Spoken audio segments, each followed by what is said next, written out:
Les coups de cœur culture du dimanche matin, c'est avec Christophe Combarieux. Bonjour Christophe, bienvenue. Bonjour Sylvia, bonjour Lucas, merci. Allez, au programme de ce dimanche, vous nous emmenez à l'opéra avec la reprise à l'Opéra Bastille du Barbier de Séville, de la chanson avec un trio pétillant, les Coquettes, ça se passe au Grand Point virgule. Mais pour commencer, on part au théâtre, on va découvrir une pièce qui s'appelle Libre sont les papillons, une pièce dans laquelle on découvre une jeune comédienne qui doit se faire un prénom. Alors, Libre sont les papillons, c'est une pièce d'abord de Léonard Gersh, brillamment adaptée par Éric-Emmanuel Schmitt, mise en scène par Jean-Luc Moreau.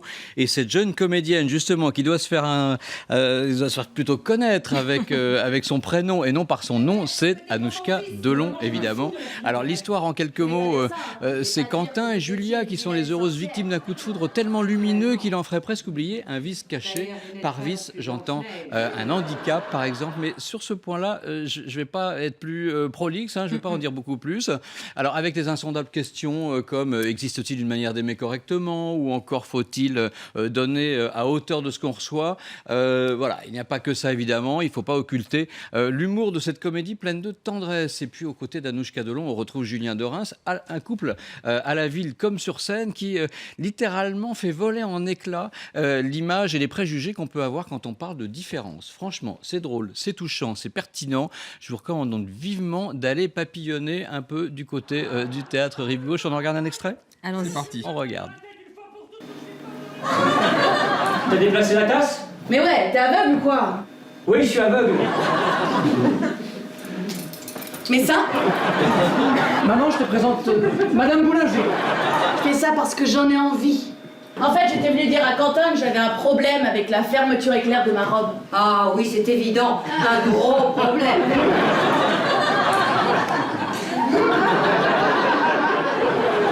Je sais pas pourquoi ça me rappelle quelque chose, mais... Tu es en train de tomber amoureux de cette fille. Et alors ?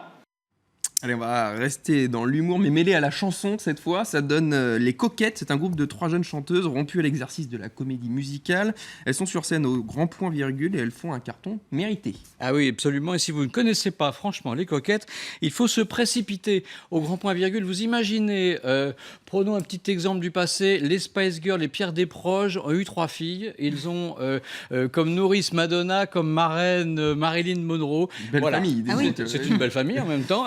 Et ça donne surtout un assemblage totalement surprenant qui ne vous laissera pas de marbre et a toutes les chances de vous mettre KO parce que, comme vous le disiez, Lucas, ces 3 filles atypiques, c'est pas déjà leur première scène, puisque déjà Louis Chédid avait fait appel à elle pour sa comédie musicale Le Soldat Rose.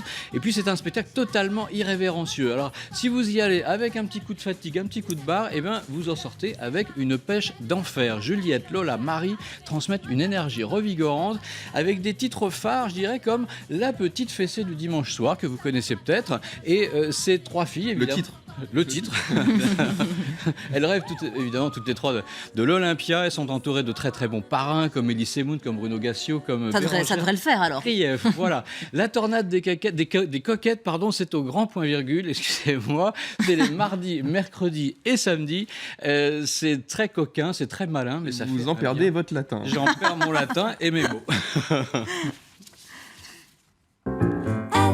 Patiente dans le noir, elle arrive sans crier gare, elle m'attrape par surprise, moi je l'adore, elle est exquise. Elle se glisse sous ma robe, elle y met les formes, elle me met à genoux, moi je l'adore, oui je l'avoue. Ah, ah, ah. La petite fessée du dimanche soir, la petite fessée du dimanche soir, la petite fessée du dimanche soir. Allez, on va faire un petit tour à l'Opéra de Paris à présent, où est proposée une production étonnante et décapante du Barbier de Séville, de Rossini, dans laquelle le metteur en scène transpose son action dans une Espagne contemporaine et tourbillonnante. On peut évidemment pas mieux dire. Évidemment, cette production qui avait déjà été présentée à l'Opéra de Paris l'année dernière est un feu d'artifice permanent. C'est une production... Avec la même distribution ? Pas tout à fait la même distribution, même loin d'être la même distribution, même pas du tout la même distribution. Okay. Voilà. Elle permet en tout cas au metteur en scène, jeune metteur en scène italien Damiano Micheletto, de réussir son baptême lyrique parisien. Il faut dire aussi que la palme de l'originalité revient aussi au décorateur Paolo Fantine, qui a recréé une petite rue avec des immeubles à taille réelle. Grâce à un plateau tournant, on découvre aussi l'intérieur des appartements. C'est absolument magique. Visuellement, franchement, je crois que vous y allez la semaine prochaine, on est dans un film d'Almodovar, complètement. Hein. C'est l'ambiance, à tel point que par moments, on ne sait même plus où donner de la tête, tellement c'est partout, sur toute la scène. Voilà. Le Barbier de Séville, en plus, c'est l'opéra populaire par excellence. Tout le monde connaît évidemment le grand air de Figaro, tout le monde connaît le grand air de la calomnie de Basilio, qui a fait le tour du monde. Et le succès ne s'atténue pas depuis sa création. C'était en 1816 à Rome. Le Barbier de Séville, c'est du Rossini en cinémascope avec une distribution, vous en parliez, qui est dominée par une toute jeune Rosine, une cantatrice sud-africaine qu'on reverra beaucoup à l'Opéra de Paris ces prochaines années. Elle s'appelle Pretty Yende et le public ne s'y est évidemment pas trompé parce qu'il lui réserve tous les soirs un triomphe mais digne des plus grandes stars. C'est à l'Opéra de Paris Bastille, c'est jusqu'au 4 mars et on en regarde un tout petit extrait.